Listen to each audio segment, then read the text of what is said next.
Good morning students. One से लेके question fourth हमने कंप्लीट कर लिए हैं। आज हम शुरू करेंगे क्वेश्चन नंबर 5 से, पार्टनरशिप फ्रॉम बेसिक कॉन्सेप्ट में।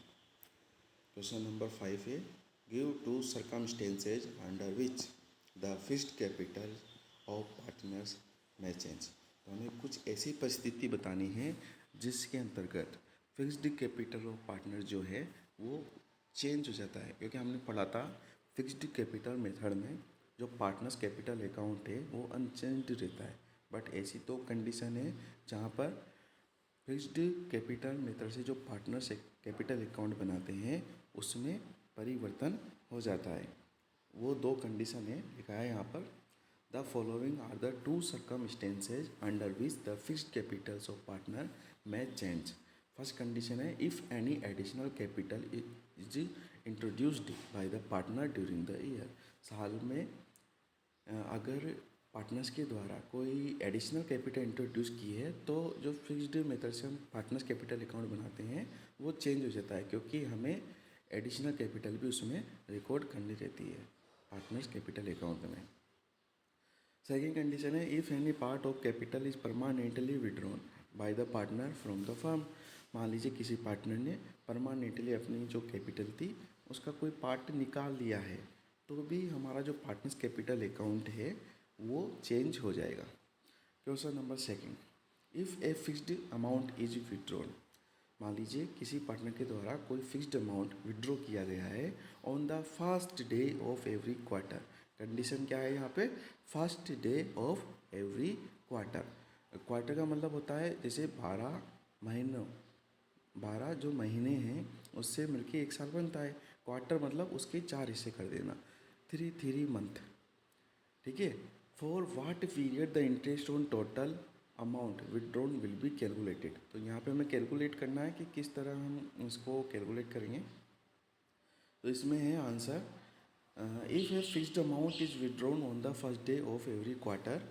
अगर मान लीजिए first day of every quarter, हर 3 महीने के पहले दिन में कोई अमाउंट निकाल लिया जाता है पार्टनर के द्वारा, then the interest is calculated on the amount withdrawn for a period of 7.5। तो हम कितने महीने के लिए कैलकुलेट करेंगे, 7.5 मंथ के लिए कैलकुलेट करेंगे। नीचे एग्जाम्पल है, if A partner withdraw 5,000 in the beginning of each quarter and the interest is charge 10% on a drawings. मान लीजिए एक पार्टनर है जिसने 5,000 रुपये बिगिनिंग में निकाल लिए ईच क्वार्टर के, हर 3 महीने में पहले दिन में वो 5,000 रुपये निकाल लेता है। 10% उस पर चार्जेस है इंटरेस्ट ऑन ड्रॉविंग। तो हमें यहाँ पे क्या कैलकुलेट करना है, इंटरेस्ट ऑन ड्रॉविंग कैलकुलेट करना है। करेंगे यहाँ पे, तो लिखा है total drawings made by the partner during the whole year are 20,000। 20,000 कैसे हुए, जैसे हमने 12 महीने को हर 3 महीने में किया, 3 3 3 3 तो 4 हो गए ना। तो 4 को हम 5 से मल्टीप्लाई करेंगे तो 20,000 आ जाएंगे।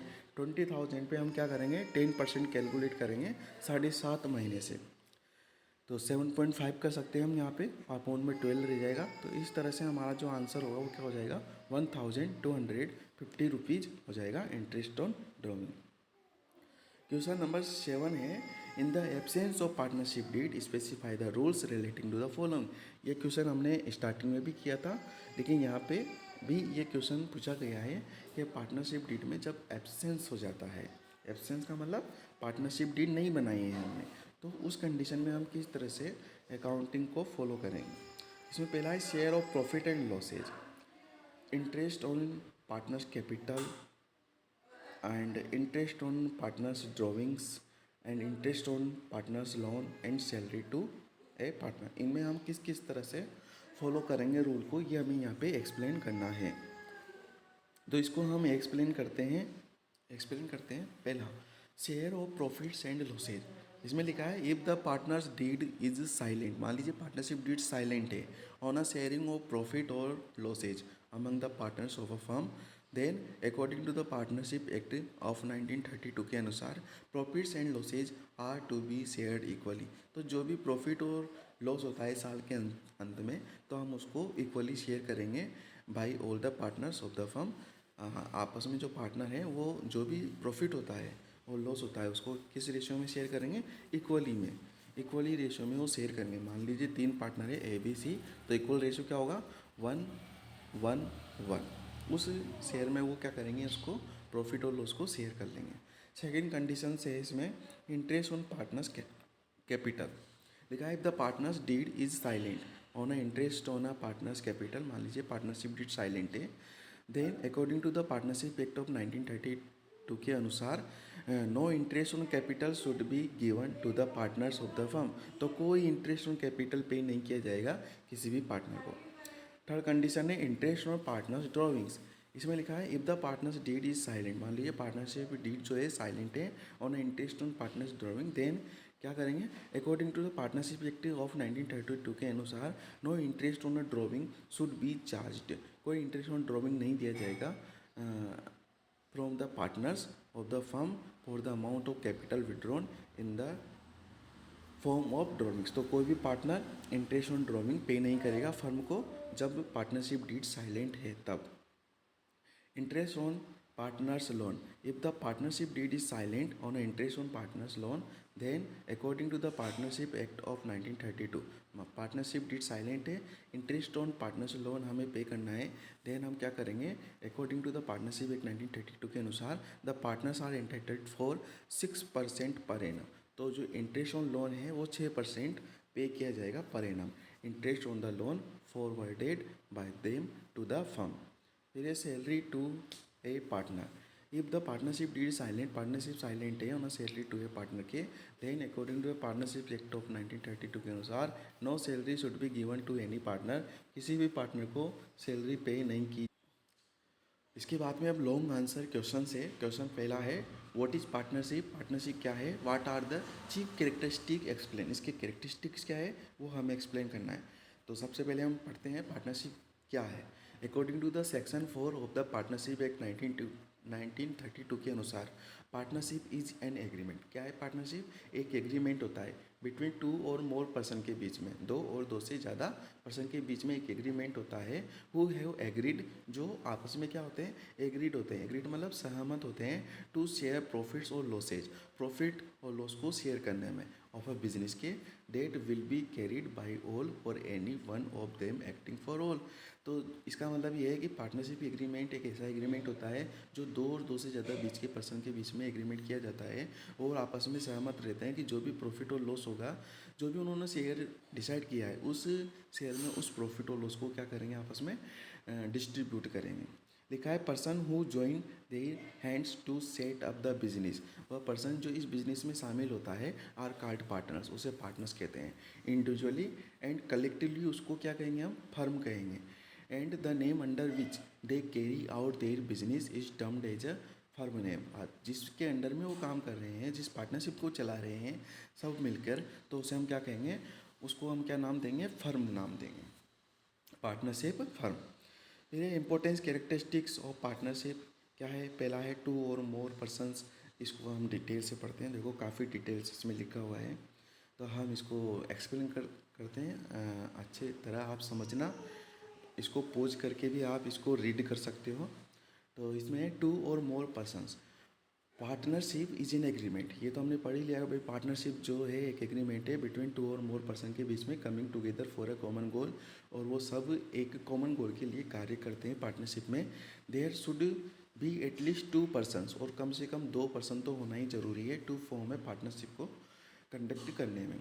आल्दो एज ए पर पार्टनरशिप एक्ट ऑफ 1932 के अनुसार there is no maximum limit on the number of a partners in a partnership firm में। 1932 के अनुसार तो कोई मैक्सिमम लिमिट ही नहीं थी, but as per the rule 10 of a companies miscellaneous rules act 2014 के अनुसार maximum number of a partners permissible is 50।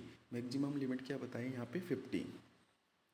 Therefore, in case the number of partners exceed the aforesaid limit, जो aforesaid limit का मतलब है जो 50 maximum limit बताई है, उसको अगर पार्टनरशिप क्रॉस करती है, then the concerned partnership is considered to be illegal, तो पार्टनरशिप को इलीगल माना जाएगा। In this regards, it must be noted that section 464 of Companies Act 19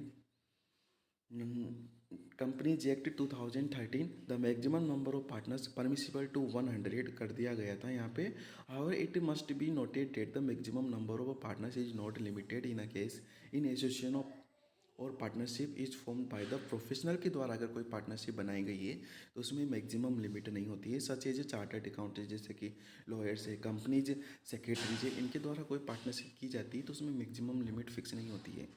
etc. These professionals are governed by the special laws. इनका एक special law होता है जिसमें कोई लिमिट नहीं होती। As a form by the respective professional institutions prior to the enforcement of a companies act 2013 the earlier act of 1956 impose restriction on a maximum number of partners to 10 in case of a banking business. तो यहाँ पे क्या बताया है कि companies act 2013 से पहले जो एक्ट था हमारा कंपनीज एक्ट 1956 उसके अनुसार जो मैक्सिमम लिमिट होती थी बैंकिंग सेक्टर में वो 10 होती थी and 20 in case of any other kind of a business. अगर बैंकिंग के अलावा कोई अदर बिजनेस किया जाता है तो उसमें मैक्सिमम लिमिट कितनी होती थी 20। एक्ट याद रखना है हमें यहाँ पे 1956 के अनुसार। However with the effect from April 1 2014 company act of 1956 के अनुसार has been replaced by the companies act 2013। और जब ये 13 में कर दिया गया तो मैक्सिमम लिमिट कितनी कर दी गई थी 50। आंसर में आपको मैक्सिमम लिमिट जो है 50 ही पे ही आंसर लगाना है। फिर है पार्टनरशिप डीड। पार्टनरशिप डीड क्या होती है? The partnership among the partners should be backed up by a partnership deed. A partnership deed in is an agreement. Partnership deed क्या है? एक एग्रीमेंट है among the partners govern them in carrying out the proposed business. The deed may be oral or written. जो deed है partnership deed वो oral written हो सकती है लेकिन बेटर जो पार्टनरशिप डीड मानी जाती है वो रिटर्न में मानी जाती है। ये रिटर्न में इसलिए बेटर मानी जाती है कि मान लीजिए अगर पार्टनर्स के बीच में कोई डिस्प्यूट हो गया है, कन्फ्लिक्ट हो गया है, मिसअंडरस्टैंडिंग हो गई है तो उसको हम पार्टनरशिप डीड के द्वारा दूर कर सकते हैं। Business. A partnership is form to carry out a legal business. Partnership क्या है? एक लीगल बिजनेस होता है। Partnership in smuggling, black marketing etc are illegal business activities कहलाती है। Hence the partnership is also a legal. तो illegal भी होता है लेकिन वो लीगल होना बेटर माना जाता है। पार्टनरशिप जो कंडक्ट करेंगे हम तो वो हमें लीगल रूप से करना चाहिए, अदरवाइज वो पार्टनरशिप नहीं कहलाती। Share of profits. The profit और losses earn by a partnership के द्वारा जो भी प्रॉफिट और लॉस कमाया जाता है फर्म में must be distributed as per the partnership deed के अनुसार बांट लेना चाहिए उनको, और वो बांटते भी हैं। और equally among the partners, among partners के बीच में। कहने का मतलब ये है कि जो भी प्रॉफिट और लॉस होता है साल के अंत में पार्टनर्स उसको एग्रीड शेयर रेशियो में बांटते हैं। अगर मान लीजिए ऐसा कोई प्रावधान नहीं किया है तो जो भी प्रॉफिट और लॉस है उसको वो बराबर आपस में डिस्ट्रीब्यूट कर लेते हैं। It is a very important feature of a partnership. का एक इंपॉर्टेंट फीचर है। If a group is formed for a charitable purpose के लिए कोई ग्रुप फॉर्म किया गया है, नॉट अर्न प्रॉफिट और प्रॉफिट अर्न करने के लिए नहीं किया गया है, then this group will not be regarded as a partnership. तो उसको हम पार्टनरशिप नहीं कहेंगे। वो क्या कहलाएगा हमारा? वो कहलाएगा हमारा नॉन ट्रेडिंग ऑर्गेनाइजेशन कहलाती है। ऐसी नॉन ट्रेडिंग ऑर्गेनाइजेशन ऐसी ऑर्गेनाइजेशंस होती है जो जिनका उद्देश्य प्रॉफिट कमाना नहीं होता है, सिर्फ सेवा करना होता है। फिफ्थ है liability. Liability of a partnership firm is unlimited. Partnership की जो लाइबिलिटी होती है वो अनलिमिटेड होती है और कंपनी में जो लाइबिलिटी होती है वो लिमिटेड होती है। अनलिमिटेड लाइबिलिटी का मतलब है each partner is liable for firms liabilities whether individually और jointly with other partners to the third party. Moreover, each partner along with his or her co-partners is responsible for all the acts of a partnership firm। तो यहाँ पे clear तो नहीं किया गया लेकिन मैं आपको एक्सप्लेन करता हूँ। अनलिमिटेड लाइबिलिटी का मतलब ये है, मान लीजिए पार्टनरशिप की कोई लाइबिलिटी है जो पार्टनरशिप की पूरी एसेट को सेल करने के बाद भी पे नहीं हो रही है, तो पार्टनर्स को क्या करना पड़ेगा? अपने पर्सनल असेट जो है उसको वो सेल करके पार्टनरशिप की लाइबिलिटी को पे करना होगा। Mutual agency. पार्टनरशिप क्या है? एक म्यूचुअल एजेंसी है, मतलब म्यूचुअल एग्रीमेंट होता है उनके बीच में। लिखा है पार्टनरशिप में बी कैरिड ऑन और ऑन बाई ऑल और any one of them acting on behalf of all.